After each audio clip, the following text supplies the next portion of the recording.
December 1942. The Führer bunker. Deep beneath the Reich Chancellery in Berlin.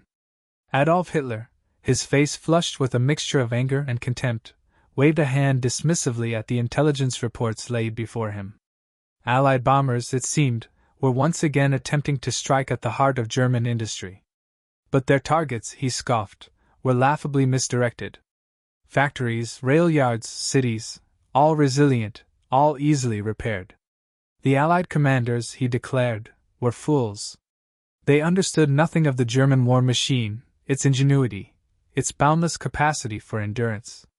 He was particularly scornful of any suggestion that Germany's fuel supply could be jeopardized. After all, wasn't Germany the undisputed master of synthetic fuels?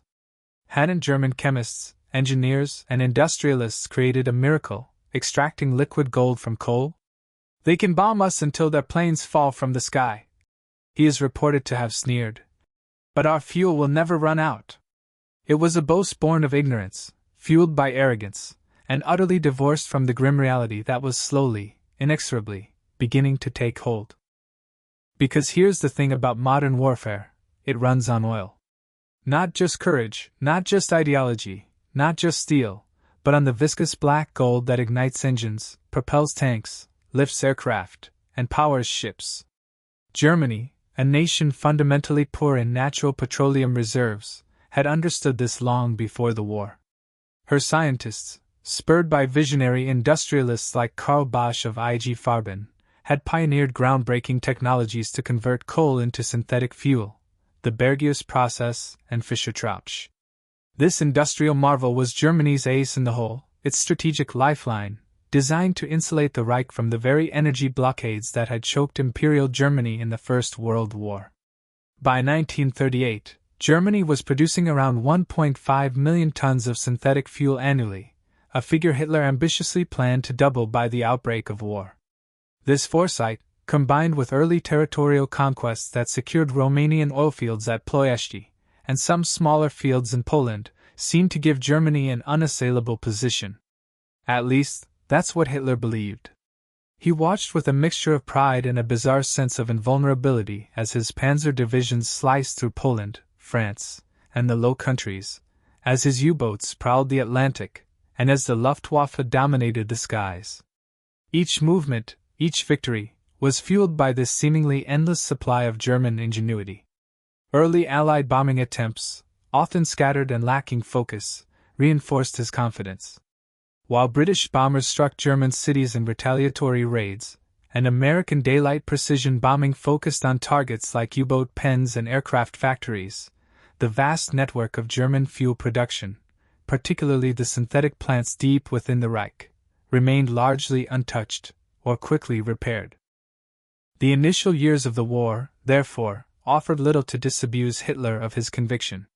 The Blitzkrieg was a testament to mechanized warfare, and that mechanization required fuel in staggering quantities. Germany's industrial complex, spearheaded by the colossal IG Farben facilities at Luna and Merseburg, churned out hundreds of thousands of tons of gasoline, diesel, and aviation fuel. The acquisition of Romania's Ploiești oilfields in 1940 was another strategic coup, providing a vital source of natural crude that supplemented the synthetic output. For a time, Germany actually possessed a fuel surplus, enabling the ambitious campaigns that brought much of Europe under its heel. But this was a period of frantic expansion, and the demands of a multi-front war, stretching from the deserts of North Africa to the frozen plains of the Soviet Union, began to strain even Germany's impressive resources. The logistics of supplying such far-flung armies were immense, and the consumption rates often outstripped projections. Yet, Hitler remained unconcerned. His engineers were brilliant, his factories efficient, his soldiers unstoppable. The very idea that Germany could run out of fuel was, to him, a preposterous notion, a fantasy cooked up by unimaginative Allied strategists who lacked the Teutonic will to overcome any obstacle. He saw the vast forests of the Reich, the endless coal seams, and believed in an almost mystical connection between German soil and German strength. This wasn't merely a strategic miscalculation. It was a profound failure of imagination, a blind spot born of hubris. Meanwhile, across the Channel and the Atlantic, Allied strategists were engaged in a fierce internal debate. The early years of the strategic bombing campaign had been frustrating. Enormous resources had been poured into raids that often failed to achieve decisive results. The Casablanca Directive of January 1943 had outlined ambitious goals: destroy German military, industrial, and economic systems, and undermine the morale of the German people. But which targets were truly critical? Ball-bearing factories were hit, U-boat pens were attacked, railway marshalling yards were bombed. Cities were devastated. Yet, Germany's war machine, though scarred, continued to function. The Luftwaffe, though suffering losses, still rose to defend the Reich, inflicting heavy casualties on unescorted Allied bombers. The very concept of strategic bombing, its efficacy and its targets, was under intense scrutiny. A vocal contingent, including influential figures like Karl Spaatz, commander of the U.S. Army Air Forces in Europe, and his economic intelligence advisors, began to press a different idea. They argued that Germany's true vulnerability wasn't its steel production or its ball bearings, but its fuel. They pointed to Germany's lack of natural oil reserves and its heavy reliance on a relatively small number of highly concentrated synthetic fuel plants. This, they argued, was the Achilles heel. If these plants could be crippled, the entire German war machine, its tanks, its planes, its ships, its trucks, would simply grind to a halt. It was a compelling argument, but one that faced significant skepticism and bureaucratic inertia. After all, weren't oil refineries notoriously difficult targets, heavily defended, and quickly repaired? The arguments of the oil proponents, though initially met with resistance, slowly began to gain traction.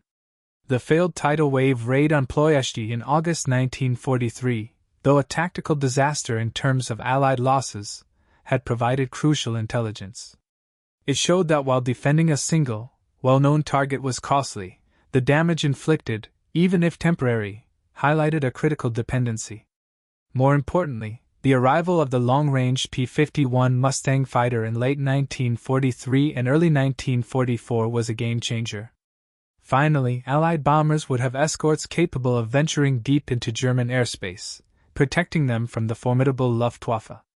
This technological leap fundamentally altered the strategic bombing landscape.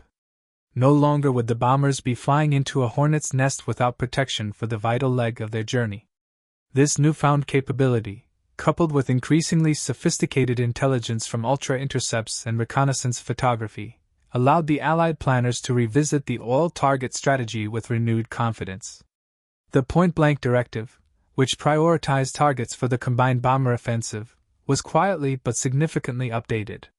Oil, in all its forms, synthetic fuel plants, natural oil refineries, storage depots, was elevated to the top of the target list. The decision, though momentous, was made without a dramatic fanfare. It was a cold, calculated strategic shift, a reprioritization born of hard lessons learned and new capabilities acquired. Hitler, still basking in the perceived invulnerability of his synthetic fuel industry, still mocking the Allied aerial efforts, remained oblivious to the strategic guillotine being slowly raised above his head. May 12, 1944. The day that Hitler's laughter began to die. It was a clear spring morning over Germany, deceptively peaceful. Then, the skies filled with the thunder of over 900 American heavy bombers, B-17 Flying Fortresses and B-24 Liberators, escorted by hundreds of P-51 Mustangs, P-47 Thunderbolts, and P-38 Lightnings. Their targets were not cities, nor rail yards, nor aircraft factories. This time, the targets were the beating heart of Germany's fuel supply, the colossal synthetic oil plants at Luna, Merseburg, Bohlen, Zeitz, and Lutzkendorf. These were industrial behemoths, sprawling complexes of towers, pipes, and tanks, guarded by some of the densest flak concentrations in Europe, and defended by desperate Luftwaffe fighters. The raid was devastating. At Luna Merseburg, Germany's largest synthetic fuel plant and a critical source of aviation gasoline, the damage was catastrophic. Production plummeted almost instantly. Albert Speer, Hitler's Minister of Armaments and War Production, often lauded for his organizational genius, was aghast. He rushed to inform Hitler, expecting a furious outburst, but also perhaps a recognition of the new threat. Instead, Hitler's reaction was characteristic, a mixture of rage, disbelief, and a stubborn refusal to grasp the scale of the strategic shift. He dismissed the damage as temporary, blamed his subordinates for inadequate defenses, and demanded that the plants be repaired immediately, no matter the cost. His mind was still fixated on retaliatory strikes against Britain with his V weapons, on the upcoming D-Day invasion, on anything but the mortal wound just inflicted upon his war machine's bloodstream. But this was no isolated raid. The May 12th attack was merely the opening salvo in what would become known as the Oil Campaign. Over the following weeks and months, the raids became relentless. The 8th and 15th Air Forces, joined by the RAF, hammered German fuel targets day and night. Luna, Bolin, Zeitz, Politz, Blechhammer, names previously obscure to the world, became synonymous with industrial destruction. The bombers returned again and again, often striking the same targets multiple times within days. German repair crews, working under Edmund Geilenberg's special staff for fuel, displayed superhuman efforts, often restoring partial production within weeks, only for the plants to be annihilated again. It was a brutal game of whack-a-mole, but the Allies had an inexhaustible supply of moles. The damage reports from reconnaissance aircraft, confirmed by ultra-intercepts, painted a stark picture. Germany's fuel production was collapsing. From a high of over 300,000 tons of aviation fuel per month in the spring of 1944, it plummeted to less than 10,000 tons by September. Total fuel production across all categories dropped by over 90%. Speer's desperate reports became increasingly urgent, warning of the impending paralysis of the German military. He showed Hitler charts, graphs, and photographs of the devastation.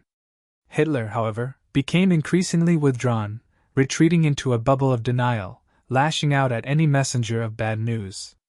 The reality was too stark, too damning to his earlier boasts. His laughter had ceased, replaced by a growing, venomous silence. The impact on the German war machine was swift and catastrophic.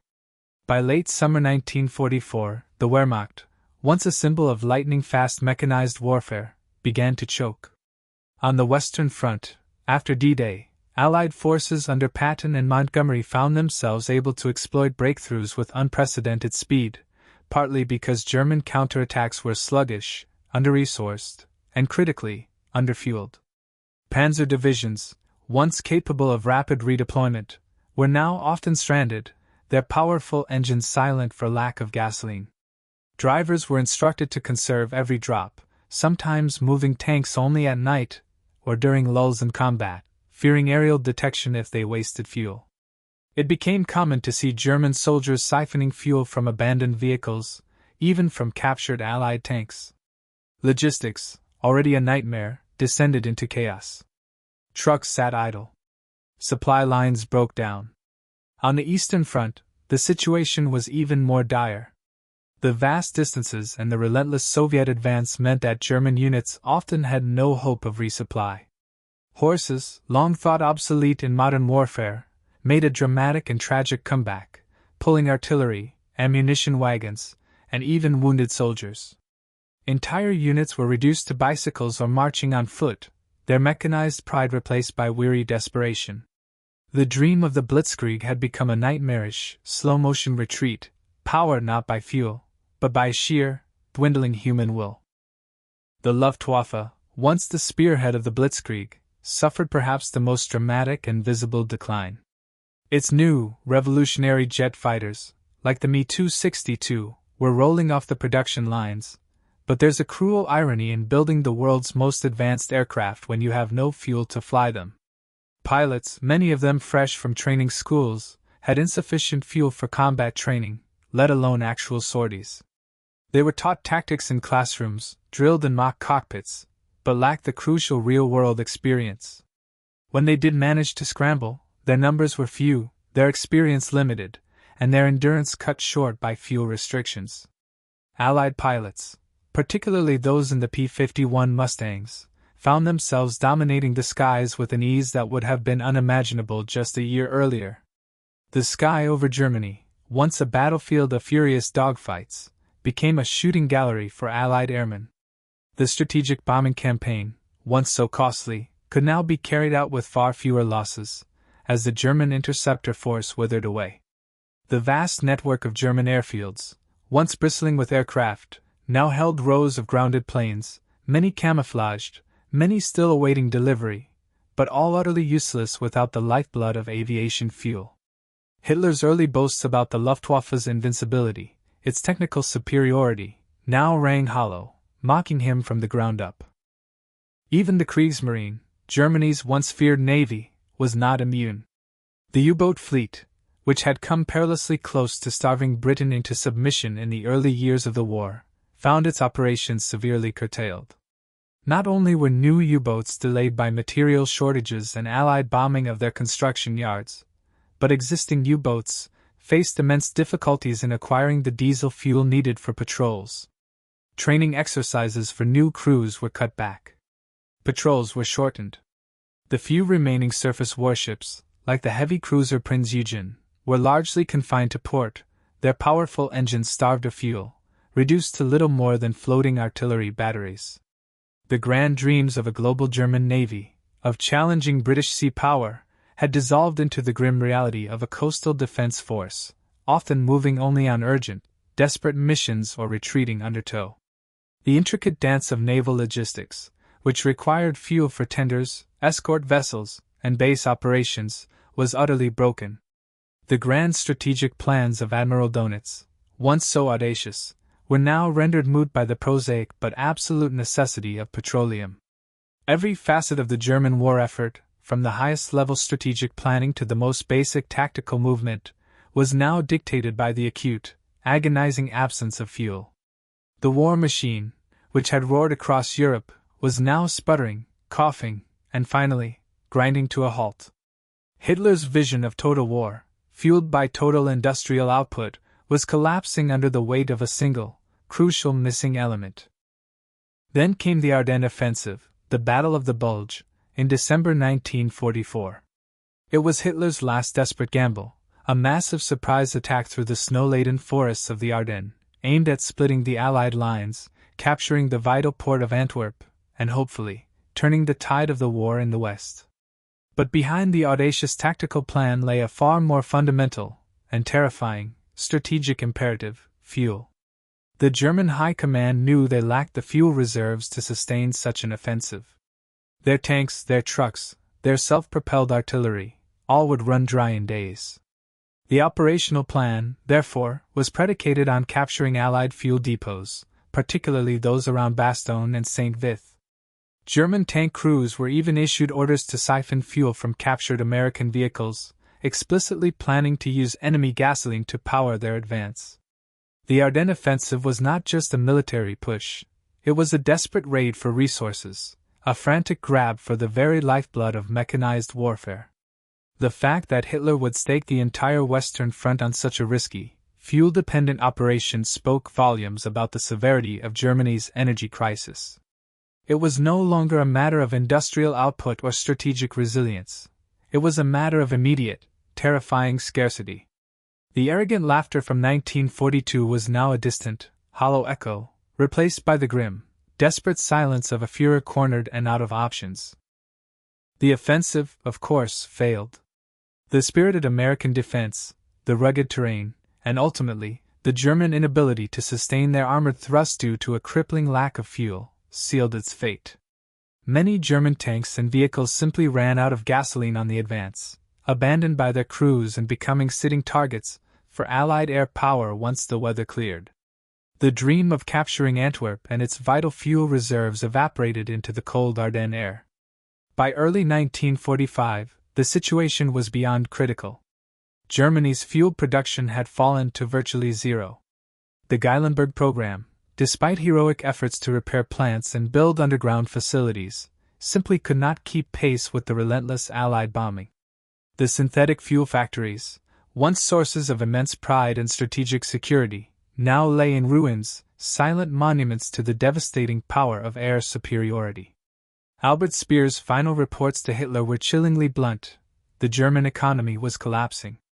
Industrial production, transportation, and agricultural output were all grinding to a halt, not just because of bombs, but because there was no fuel to power the machinery, no fuel to transport raw materials or finished goods, no fuel to move workers. The Reich was suffocating, slowly but surely, starved of the very energy that had powered its meteoric rise. Hitler, by this point, was a shadow of his former self. His speeches grew more frantic, his promises more delusional, his rages more frequent and terrifying. He blamed traitors, saboteurs, and cowards. But deep down, perhaps even he understood the true, crushing reality. Germany was running on fumes, and the end was in sight. As the Allied armies pushed deeper into Germany from both east and west in the spring of 1945, the effects of the fuel shortage became glaringly apparent to the advancing soldiers. They encountered German units that were immobile, their tanks and artillery abandoned on the side of roads. Horse-drawn carts were a common sight, transporting desperate soldiers and dwindling supplies. The once feared panzer divisions were now often relegated to static defense, becoming little more than glorified pillboxes, their mobility, their very essence, stripped away. The Luftwaffe, once a formidable presence, was utterly absent from the skies, leaving Allied ground forces free to operate without fear of air attack. The German economy, the supposed engine of the war machine, had sputtered and died. Public transport barely functioned. Factories, if they still stood, had no means of production or distribution. The final, desperate call-up of the Volkssturm, comprised of old men and young boys, further highlighted the paralysis. These units, armed with outdated weapons and often lacking proper uniforms, were completely devoid of any motorized support, left to march to their futile defensive positions. The once mighty Reich, which had conquered Europe in a lightning flash of mechanized fury, was now reduced to a shuffling, exhausted, fuel-starved remnant, defending its shattered homeland on foot. Hitler, holed up in his bunker, continued to issue orders for armies that no longer existed, for counterattacks that could not be launched, for a war machine that had run out of gas, literally and figuratively. The strategic bombing campaign against Germany, particularly the oil campaign, remains one of the most debated and controversial aspects of World War II. Its immense human cost, the destruction wrought upon cities, and the long-term ethical implications are undeniable. However, in the context of ending the war, the targeting of Germany's fuel supply proved to be devastatingly effective.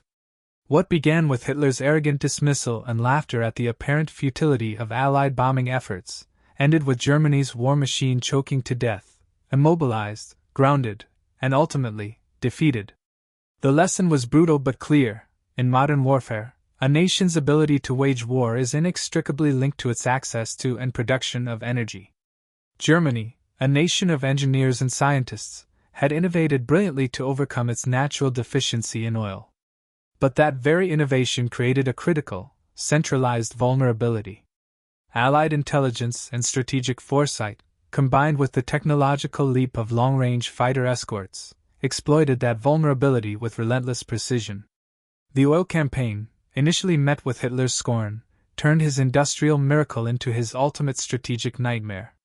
It starved the beast, leaving it powerless to resist the final, decisive Allied advances.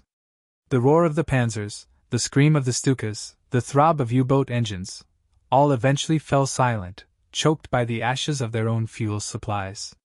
It was the ultimate irony for a regime that prided itself on its industrial might and its mastery of technology. Germany did not run out of courage, or will, or even raw materials entirely. It ran out of gas. And in the crucible of total war, that was all that mattered.